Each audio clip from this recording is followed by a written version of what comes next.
Today we get to see a crazy car chase that ends with an officer having to use deadly force.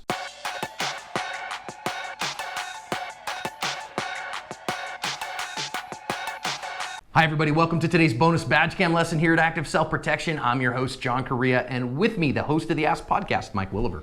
Today's video comes to us from Columbus, Ohio. This is not a paid endorsement, but I am a brand ambassador for Heckler and Koch for a reason. HK firearms are incredibly high quality, and when it's time to step up out of the entry tier, they're the only ones I recommend. You carry a gun just in case. Shouldn't it be an HK just in case? We start with a whole bunch of footage from the police helicopter, and you see the car that they're tracking here. That silver car is being driven by a guy who they have just tried to pull over a little while ago on a warrant for felonious assault, and he decided to run instead. They chased him for a while, and then he is gonna go on some high-speed chase here. They actually backed off the chase for a little while, and then they're gonna reinstitute, try to get this guy into custody. Traffic, when it backs up, you're gonna see this guy start making a wrong way turn, and it is going to get hairy. So let's listen in on the chopper traffic as well as the badge cam we have here. It gets crazy.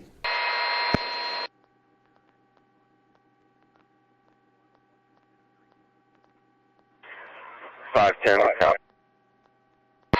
All right, he's about 70 miles an hour in the hammer lane going into wrong way, 270, southbound and the northbound lanes. That's scary, man. Easy now. Wow.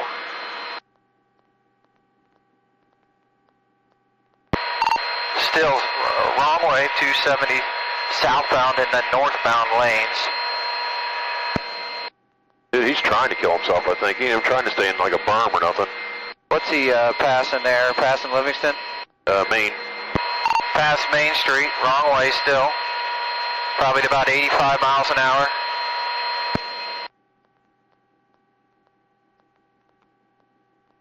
Looking good, man. Keep it up. Now you're coming up. We got county units still engaging him? Yeah. How far back? 2 of them, and they're just 100 yards behind him. 2 county units still engaging about 100 yards or a little less behind the target vehicle. Wrong way still. Passing Livingston, approaching 70.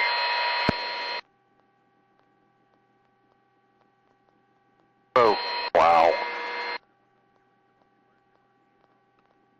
Dude, he's trying to hit people. What's he doing here? He's not going to be able to get off or anything. We're just engaging, hoping he takes an exit here or something. Copy, wrong way still, over top of 70. He's aiming at cars, dude. He is not making any attempt to swerve out away from vehicles, oncoming traffic.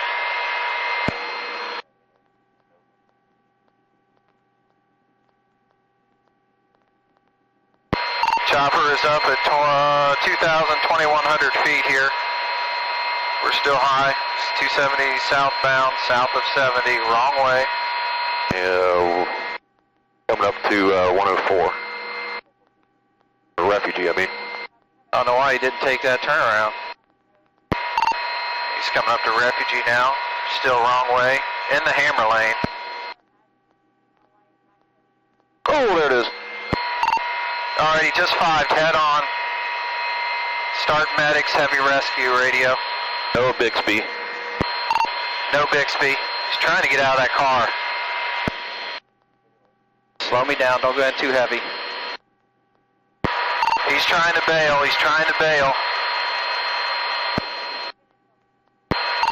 Alright, we got him in the center of the freeway, hands up. He's walking, he's running southbound in the berm of the northbound lanes.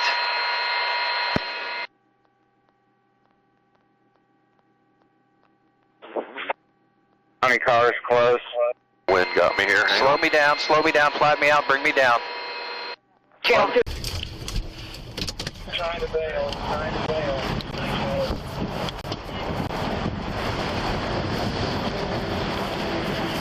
Shots fired. Shots fired.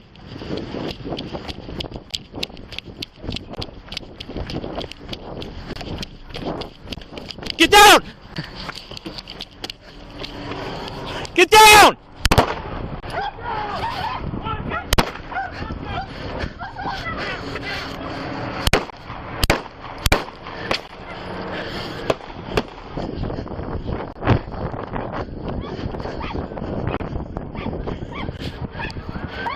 Right here, laying down! The officer in question here put this guy down. You weren't able to see it on the helicopter cam very well, but he actually had a firearm and was trying to carjack somebody else. Officer put him down a couple car lengths away. Dude did not make it. He took the roadside temperature challenge, and we get to learn some lessons. Man, we're going to think about some lessons out of this one, but this week's podcast is up on the podcasting apps of your choice. And Mike, congrats, the Ask Podcast in the top 2.5% of podcasts worldwide. Check it out.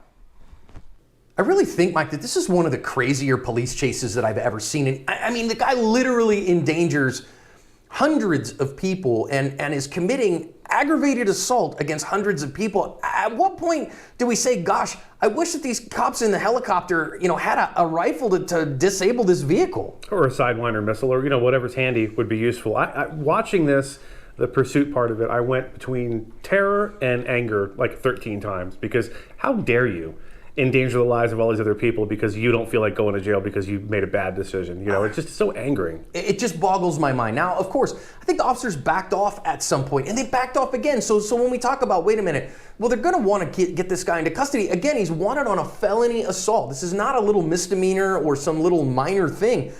But of course, they're backed way off of him, but he stops. Okay, fine, we're going to get him into custody. And now he's the one who then turns it around and starts endangering people like crazy. Now, I'm just hats off to all these private citizens who are at least paying attention and not checking their Instagram while they are driving, because otherwise this dude is going to kill them. Yeah, you talk about any distraction from the road on the part of any of these drivers just for a split second, and that's it. That's all she wrote. Paying this much attention that far down the road is not probably very common. I went to a commercial driver's school years ago, and they said, look 2 miles, down the road ahead of you. Pay attention to what's going on, because man, this is just absolutely harrowing. And I agree with the officers on the ground who said, hey, we're terminating pursuit here. We're hoping he'll get off and go do something else, you know what I mean? And not endanger everyone. And for all of our private citizen viewers here, recognize that at a closing speed of, if he's doing 80 miles an hour one way and you're doing 80 miles an hour the other, you're closing 160 miles an hour, and you have literally split seconds. So this is one of those reasons that, as rare as this is, that you don't check your phone, that you stay alert and aware and look beyond the bumper in front of you, because crazy stuff like this can happen. And I think he wanted to have this kind of wreck happen. But of course, to the people in the car, they were, I'm sure, injured in this. Now let's think about this from the perspective of this dude is now trying to carjack somebody and now trying to get inside a gunfight. And let's think about the officer now as we go to the badge cam who is responding to this level of threat.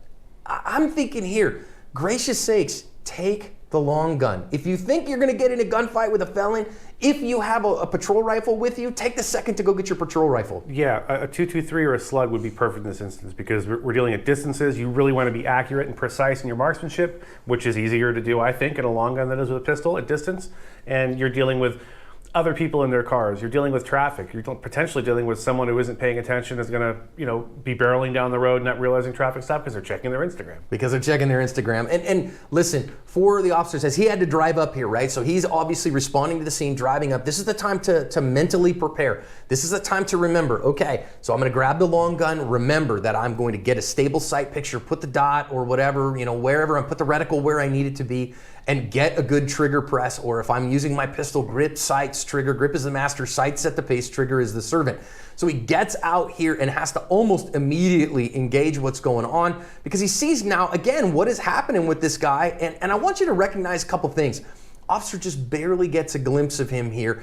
And again, his heart rate is way up, not from the physical exertion at this point, for sure, but from the adrenaline. And I will say this, I know a lot of people say, well, practice physical stuff, go run a lap around the range and then you can, get your marksmanship. Not quite. But it is a vast difference having an adrenalized state than being in a physically depleted state. So I'm not sure how to get that adrenalized state other than force on force. I mean, you could have somebody jump out of a closet and scare you and then run a lap around the range, I suppose, but even that's not going to get this done. You're not going to get to this level of, what's the word you always use? Arousal. Yeah. Just by physically exercising or whatever. You can kind of mimic it, but you're never going to get to this point. I know how he feels right now. I've been right where he is, And it is hard to describe if you haven't been there yourself. And the closest way to get to that is good force-on-force training. Right. And some agencies do that, some don't. If yours doesn't, please go get to a good force-on-force class. When somebody's zinging, Skittles at 300 feet per second at you, it adds that level of stress that, in some sense, gets that adrenaline pumping so that you can get this stuff.